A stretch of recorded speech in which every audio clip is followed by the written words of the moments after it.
Alden spotted sa party, nag-extend pa pala sila mga kasembreros, no? Sa Siargao, and then Direk Cathy Garcia, mga kasembreros Sampana, may chika, no? Mamaya ipapakinggan natin ito mga kasembreros. So yan, at marami pang items sa vlog na ito. Unahin ko itong outfit ni Tisoy kagabi, no? Sa Stars on the Floor nila mga kasembreros. Naka-black motif si Alden mga kasembreros with matching leather jacket, no, na kumbaga pa ay match nito kay Phenomenal Box Office Cinema Queen mga kasembreros. So nakaupo siya rito, ibang angulo naman, no, kasi daw parati siya nakatayo sa kanyang mga picture taking sa Stars on the Floor. So may hawak na mikropono si Soiti, at saka parang bagong gupit pa dito si Alden, no, bago siya pumunta sa Siargao, no. Tinapos muna nila itong Stars on the Floor mga kasembreros bago siya tuluyang pumunta ng Siargao. So ngayon ay medyo mahaba na, at kailangan pagupit ulit ni Soiti mga kasembreros ng kanyang buhok.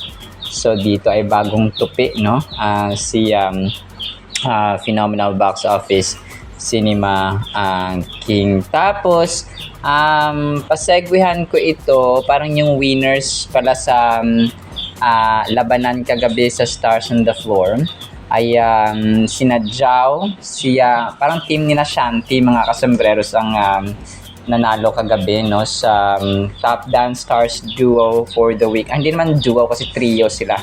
Si Shanti, si Alamat, Jao with JM Erevere. So sila po ang nanalo, no, kagabi mga kasembreros sa trio labanan, no, ganoon siya mga kasembreros. So congratulations kina Shanti, Jao at JM Erevere, no, mga kasembreros and mga katinatics. So naisingit ko lang. Tapos sige, isa sa mga major items natin itong kay Direk Cathy Garcia, no, mga kasembreros. Dito ko nalaman, itong si Ma'am Vanessa, nakasama ni Direk Cathy, ay isa rin pala siya sa mga parang writers, no, ng ng Elena 1944. So dito ay parang ang kulit na ng reaction ni Direk Cathy, kasi parang ang gusto pala niyang i-direct sana ay horror or suspense mga kasembreros. Pero yung binibigay sa kanya ay mga romantic comedy na project or movie mga kasembreros.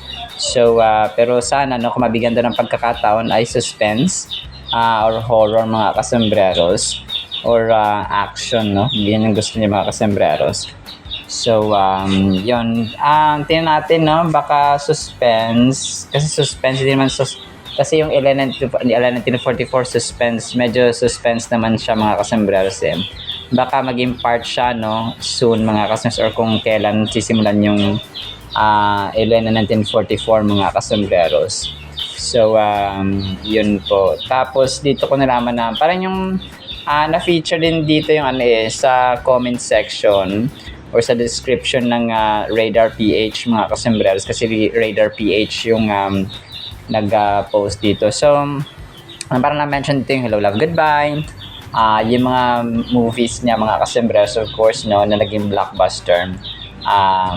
Tapos yun, mamaya play ko ito mga kasembreros, na pati si Miss Vanessa ay binigyan din ng chance na makapag dito, no, makapagsalita. Tapos yun, sa mga major items din natin, spotted sa party, maliban dito sa isang may pag-game sila mga kasembreros, parang ang kulit nito kasi bring me, that's my tomboy. That's my tomboy mga kasembreros, na parang nagpa-bring me sila dito. Si Alden mga kasembreros, no, tapos parang namigay siya ng pera mga kasembreros. So sobrang kulit lang kasi ang laki ng premyo na binigay ni Alden, yung kung ilang libo ba to, parang libo ba to o hundreds mga kasembreros. So sobrang kulit lang. So dito of course sila Nadine. So parang party, parang mini victory party nila ito na may pag-games mga kasembreros, no, sa mga local residents doon sa Siargao mga kasembreros. So ang kulit sobrang laugh trip ito mga kasembreros. Sobrang laugh trip nito kasi nagpa-bring tapos that's my tomboy. So syempre no, hindi na nag-atubili yung sino ba itong nagbuhat dito?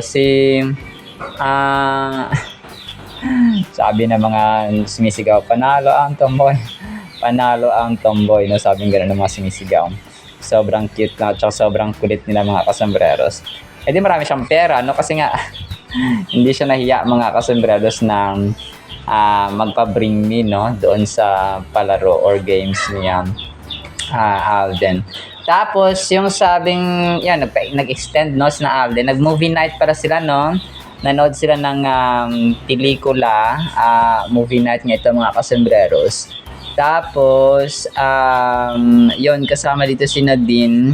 Hindi ko lang alam kung ano yung pinanood nila dito. Dito rin si Adrian Indayag, si RV Matibag ba itong isa ng mga kasembreros. Pero yung iba dito hindi ko nakilala, no? Parang wala si Kaylin dito. Pero malamang okay. So parang malaking screen lang na nasa baba yung ano nila pinapanood mga kasembreros. So nag-movie night, no, ang team Siargao mga kasembreros, pero yung iba dito ay hindi na sumama. Sila lang dito mga kasembreros na si Alden. Ang kulit, no, parang yung mga tropa-tropa lang na normal na magtropa na.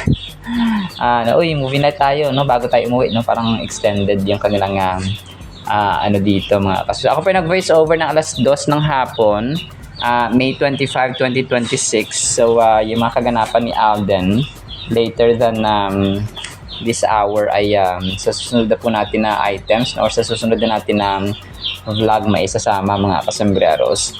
Pero yun, nag-extend sina Alden, sort of parang sinusulit nila kasi syempre Siargao tapos bihira na rin siya makakabalik dyan mga kasembreros. Kahit na meron siyang property sa Siargao ay bihira na siya balik kasi magiging busy na naman si Phenomenal Box Office Cinema King. Hindi ko na din alam kung magkakaroon pa sila ng promo dyan. Parang palagi ko hindi sila mag-mall tour mga kasembreros, no? Sa Siargao kasi nga yung mga local residents at saka yung mga teasers na pinopost ng mga tao ay sapat na promotion na alam ng mga tao na merong tinalabas or sinutingan or taping area mga kasembreros dito ang sina Alden at saka sina Nadine dyan sa Siargao sa Magpupungko Beach, sa ano pa ba yung iba dyan na area nila mga kasembreros. Tapos yun, si kuya dito, no, nagpa-picture at saka yung the rest ng mga local residents doon ay may picture din sa dito kay Alden, na kung saan ay nakakap si Alden, no, mga kasembreros or nakasombrero. Dito ay may solo, parang may solo si kuya tapos may grupo sila, no, mga kasembreros na picture kay Alden. So grabe, no, living with the moment mga kasembreros si Alden, no, kasi minsan hindi siya makapunta dyan. So definitely ay tao dito, definitely na sinusulit niya yung mga picture, yung mga fans na gusto talaga siyang makuha ng picture and so on mga kasembreros kasi libre na naman. posing na ng konti mga kasembreros. So pero yung mga tao, yung saya nun sa mga tao ay iba, no? Kung parang kina Alden, of course normal lang yan kasi sanay na sila sa picture, pero yung alam mo yung enjoyment, no, yung saya ng mga tao at saka yung memory of course ay mananatili sa kanilang puso. Tapos nagtataka dito, bakit siya nag-post ng ito, no? Pero si Alden Reyes, Alden Reyes kasi, no? So, 8 hours ago, sabi niya dito kasi, yung nakalagay ang initial ng jowa mo sa dress mo, hindi ma-flex kaya daanin sa burda. Baliw na talaga ang queen nila sa jowang trapo. So, grabe naman yung mga terms, no? Parang tapos mga laughing emojis mga kasembreros. So again, hindi po ito MA ha, no, parang yung design lang dito ay ganun lang talaga yung nakaburda mga kasembreros dun sa no, sa may damit ni Kat sa TCL mga kasembreros. So it's like parang yung scratch, ano yung sa scratch parang yung Basta yung parang ano ng tahi, no, something like that, mga kasi hindi ko siya describe no mga kasembreros in words, pero yun po siya. Tapos yun, dumadami na naman mga kasembreros yung I was obsessed with Alden Richards. My husband looks like him, no? Looks just like him. So ang kulit nito kasi may isa dito na yung parang nonchalant lang siya, tapos nag-cellphone. Tapos hindi ko lang alam kung alam niya na yun yung gustong ipalabas ng kanyang asawang babae, no? Tapos meron ding isa dito na yun, parang may dimple din siya, no? Tapos feel din niya yung pagpapapogi. Nagpa-cute din siya sa camera, mga kasembreros. Tapos yun, sobrang dumadami to mga yun sa TikTok, mga kasembreros. So talagang ang cute lang at saka ang kulit. Tapos yung dito ko nalaman, director pala ito si Dwayne, mga kasembreros, no? Take 2 for the caption with the pambansang bay. So ito pa yung director nila sa Love Siargao, no, si Direk Dwayne. So yung ngayon ko lang nalaman, no, mga kasembreros, na director pala siya, hindi pala basta-basta yung kanyang posisyon dito. Akala ko parang cast lang siya dun sa parang extra ba, no, sa may Love Siargao, pero hindi pala. Director pala siya. Sorry po, Direk, no, hindi ko po kayo na-recognize agad. So pero po, no, talagang close din talaga si Direk sa kanyang mga cast, no. Syempre Pops Alden is so mabait and so humble and so approachable. Tapos may isang video, ito na pala yung video, no, na parang yun nga, no, nagpa-picture sina Alden, sina Kailin, Kim Jisoo, Adrian Lindayag, and sino nga itong isa, nakalimutan itong isa, mga kasembreros.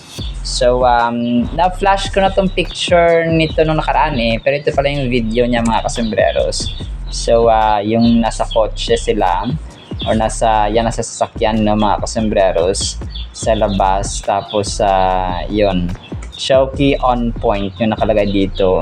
Tapos ano siya, parang ito na yung wrap up nila, mga kasembreros, na patapos na yung shoot ng or taping ng Love Siargao, mga kasembreros.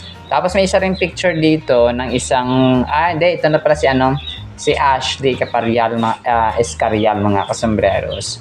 So tapos party with Kuya Alden. So ito yung sabi niya na party, no, na umattend si Alden din po, mga kasembreros. So parang may hawak na drinks dito si Alden So 23 hours ago niya ito pinost, mga kasembreros. So si Ashley Escarial, no, ito yata yung isa mga nakasama nila dun sa may party night na hindi ko lang party night, parang pinanood sila ng movie, mga kasembreros, nang na-flash ko kanina, mga kasembreros. Tapos si Kath, parang naisama siya dito, no, sa top 6 pinakamayamang artistang babae sa Pilipinas. Hindi ko na alam kung legit itong yung kanilang kanilang source, kasi si Sharon Cuneta dapat wala na siya dito sa siguro sa 30s na dapat yun yung category dito, no, 30s na edad, mga kasembreros. Si Marian ay 40s na. So si Bea ay 39. Si Bea is 39 na something like that. Si Ann Curtis siguro nasa mag-14 na rin yata si Ann, mga kasembreros, no. Si Heart, alam ko 14 na rin ito. Si Kat ang pinakabata dito, mga kasembreros, no, na pinakamayamang artistang babae, mga kasembreros.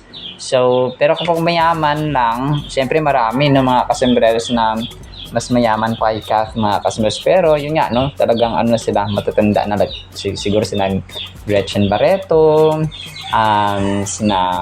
yung mga ahead pa kay Kath, mga kasembreros, na kung saan ay kumapamatanda na sila, mga kasembreros.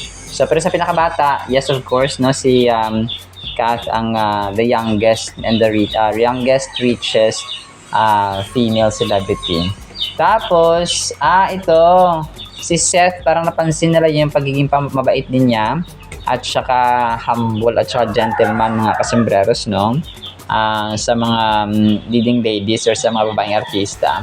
So dito nga inaisama si Kath, no? Parang grabe yung kanyang parang grabe yung kanyang pagyuko talaga every time sa mga babae. Parang nagbabow down talaga siya mga kasembreros, no? Sa mga girls mga kasembreros. So yung una dito na ano niya is parang si Belle, nagbow siya mga kasembreros, tapos si Marian, tapos si Kath nga mga kasembreros, no? Na nakatalikod lang sa ano na ito, sa anggulo. Pero grabe, parang napansin na sobrang bait pa rin ito na no? Sobrang down to earth and marespeto, magalang sa mga babae mga kasembreros. So nakakatuwa lang itong si Seth Fedelin na ka-love team nga ni Francine Diaz mga kasembreros. So Franceth ang kanilang team up, no, mga kasembreros and mga ka-fanatics. So palagay ko magtatagal talaga sa industriya ang batang ito, no, mga kasembreros, si Seth Fedelin, no, na isang dating PBB housemate mga kasembreros. Alright, so yan lang actually sa ating Kathleen items. Ipi-play ko itong kakulitan ni na Alden.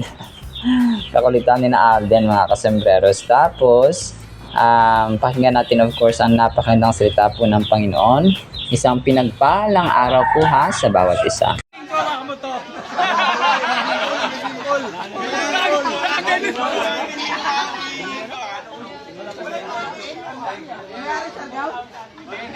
Bring me Virgin. Wait. Virgin. Virgin.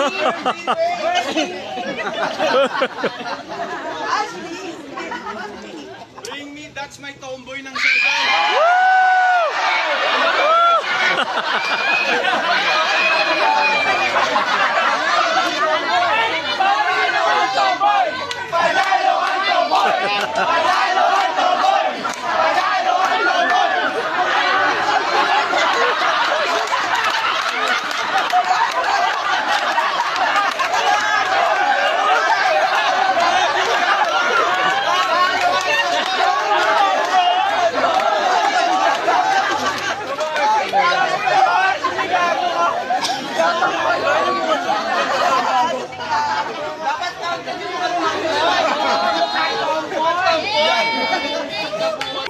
Actually, kahapon na, 2 days ago, humiling na ako kasi parang gusto kong mag-horror. Nakapag-horror ako pero horror comedy yung 5. Pero, ako talaga, ang gusto kong pangarap talaga yung suspense. Suspense thriller. Yan talaga ang gusto ko. But, di ko alam nga ba't nalilinya ako dito eh. Ay, di nga ako nanonood na love stories. But you nanonood but you live it out. I would love to explore other genre. It's been a while din. Di ba? Parang nakaka-horror na lang tayo pag Pasko kasi may shake, rattle, and roll. Other than that, wala eh. Saka, yeah, I have many pangarap. That's why, nakapag-meeting na ako sa mga boss. Gusto ko na mag-alay ng sarili sa kanila at ng mga parang future kwento na excited akong gawin. Kayo, Miss Fan? Alam mo, tuwing may parang bagong genre darating saan, for some reason di natutuloy. Ano kaya yan? Kunyari, grabe, like yung Darna. Nasulat na yun, na isa yun sa mga talagang script na talagang pinaglamayan ko. Hindi na ako umuuwi, ganyan, nakaintay sila. Tapos, nung nasulat, yes, shoot na natin. Kaya lang, may nangyari. So, natuloy. Yung Elena, well, ready na yung script. So, hinihintay na lang natin na ma-ready yung ibang bagay. So, kasi ako growing up, gusto ko action movies. So, natutuwa ako pag nakapagsulat ng mga action movies. Kasi may action yung Darna, may action yung Elena. Pero like I also want parang to see muna. I don't know kasi kung meron akong skill nung pag writing it, but like, I want to watch like a thriller. Talaga na local, na ano siya yung hindi lang thriller na appealing to a niche market, but thriller na appealing to a wide market. Kasi parang feeling ko pag nagpo-produce madalas tayo ng mga ganyang genre, it's for smaller markets, niche markets. Sana kasi mapanood yung mga gantong klaseng genre ng pelikula na broader market. Pero horror, sige, it would also be interesting to write a horror movie. Yun yung exciting rin siguro na genre na isulat. Comedy, parang nakapagsulat na ako ng comedy, pero ang hirap pagsulat ng comedy kasi hindi naman ako nakakatawan tao. So, pero nakakasulat naman. Pero yun, parang marami pang pwedeng i-explore. Ang mas interesado nga ako is anong gustong panoorin ng Kapupulutan natin ng napakagandang lesson or aral mga kasimberos ang Word of God. Ang title natin ay Asing Matabang. Bakit kaya no? Matthew chapter 5 verse 13, "You are the salt of the earth, but if the salt loses its flavor, how shall it be seasoned? It is then good for nothing but to be thrown out and trampled underfoot by men." So maaring narinig na natin yung pinipreach mga kasimberos sa simbahan na tayo yung asin at ilaw sa mundong ito. Kasi 'di ba, literal itong yung asin ay seasoning mga kasimberos. Kapag wala yung asin sa ating mga pagkain ay matabang siya mga kasimberos. So ito po ay part pa rin ng buong sermon ni Lord Jesus Christ mga kasimberos sa Matthew chapter 5 mga kasembrero. So hinimay-himay ko yung buong chapter ng Matthew chapter 5 mga kasos. Kasi sabi ko ang ganda, no, mga kasos, talagang kapupulutan natin ng araw kasi ito ay direct from the Lord Jesus Christ Himself, yung mga teachings na ito. Ito po ay sinasabi ni Lord Jesus Christ sa kanyang mga disciples firsthand, harap-harapan mga kasembreros na sila yung asin sa mundo, no, mga kasembreros. Kung pa yung asin kasi, yung kanyang alat ay yung representation kasi hinambing lang ni Lord Jesus Christ yung alat mga kasembreros dun sa mabubuting gawa ng kanyang mga alagad mga kasembreros, because Jesus Christ Himself is good, no? God the Father is good mga kasembreros. Therefore, their character should also reflect that saltiness, yung pagiging maalat mga kasembreros. Hindi po literal na yung yung maalat na kunwari walang ligo or parang yung pawis-pawis mga kasembreros. Hindi po yun. Yung alat na tinutukoy dito ni Lord Jesus Christ as a metaphorical comparison or example mga kasembreros ay yung pagiging mabuti, no, gumagawa na mabuti, kind mga kasembreros, na good, forgiving, merciful, compassionate, helpful, peace lover mga kasembreros, and so on.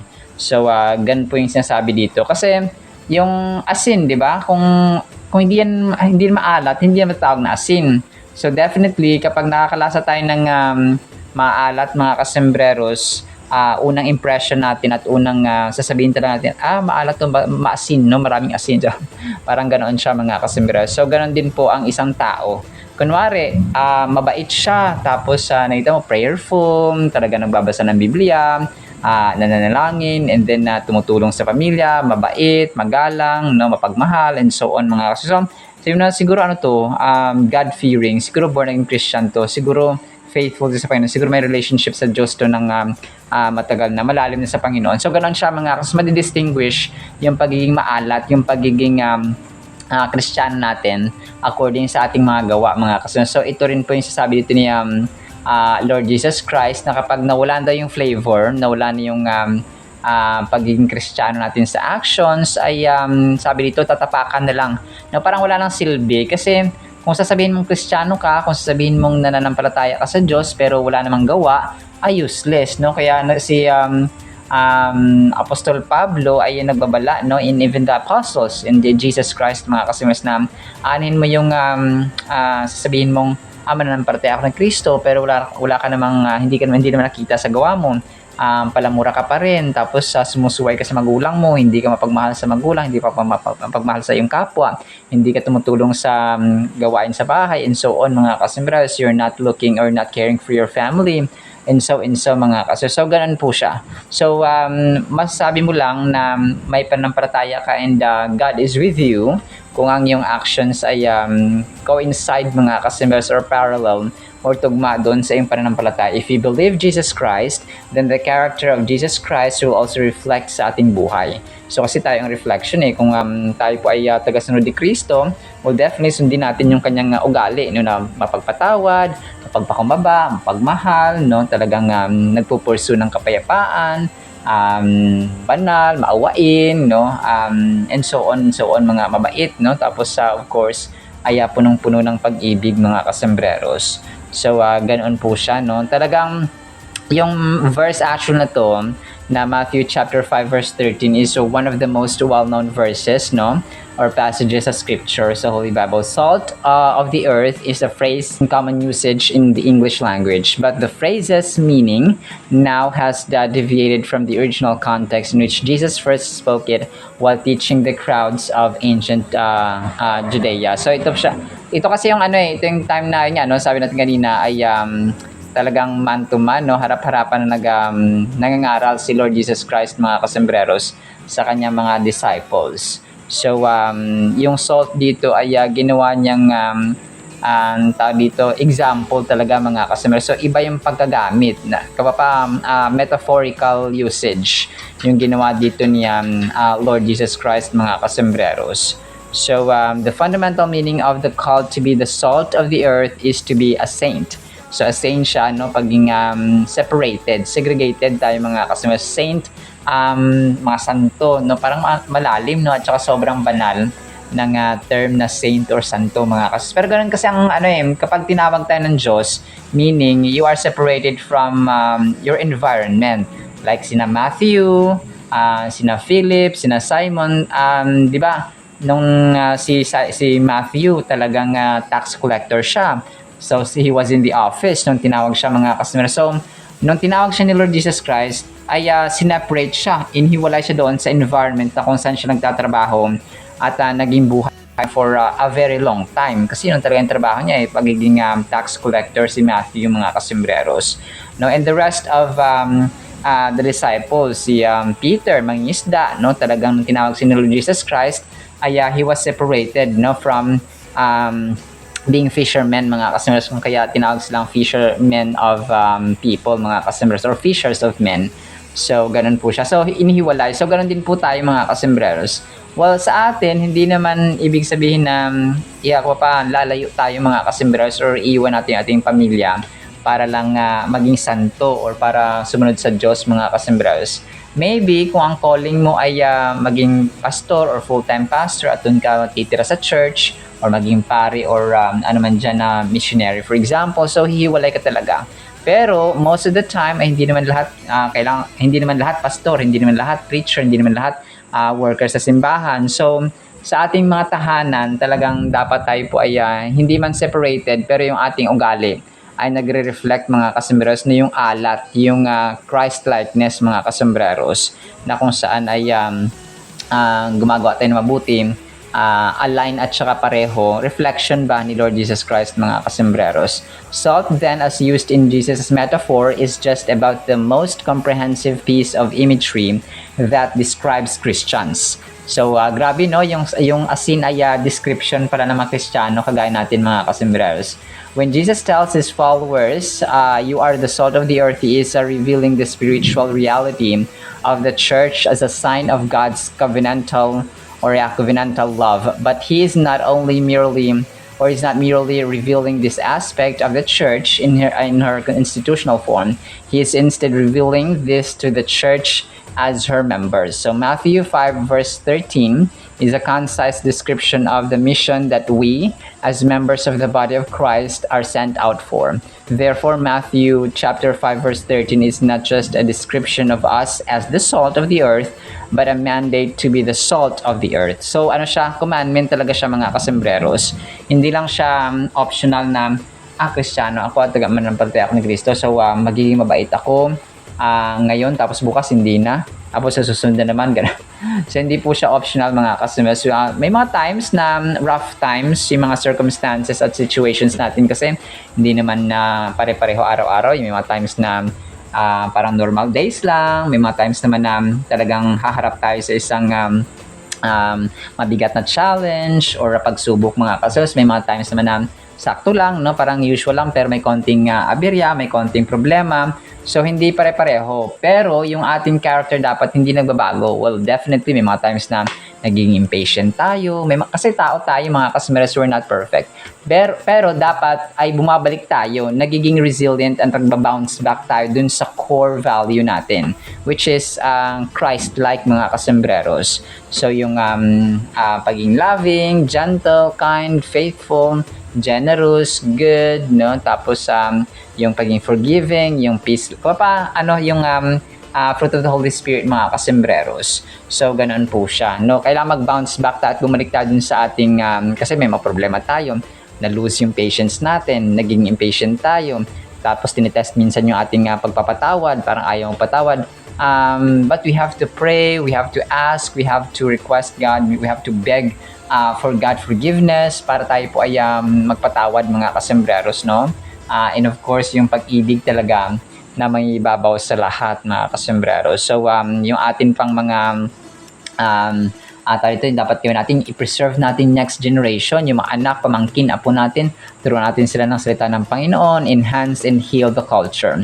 The church is the means by which virtue is drawn out in society and the means by which sin dies. We are a gift to the world from God if we only will remain pure, undefiled by the pollution of the world we are given to. All this, Jesus says, by the few words, backed by a great deal of providence in nature. So you are the salt of the earth. So inuulit niyo na tayo po ay mga asin ng mundo, mga kasembreros. So hindi literal na asin, but the characters, no, yung ugali ni Lord Jesus Christ, mga kasembreros, ay i-reflect natin. So then balik tayo dun sa two greatest commandments na love the Lord your God with all your heart, mind, soul, and strength, and then love your neighbor or our families, our church, our churchmates and friends and so on, and neighbors as we love ourselves. So, dun siya iikot, mga kasembreros.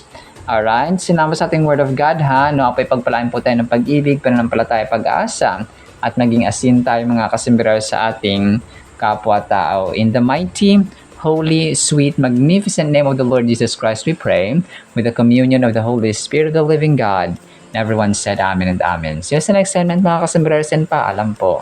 I love you.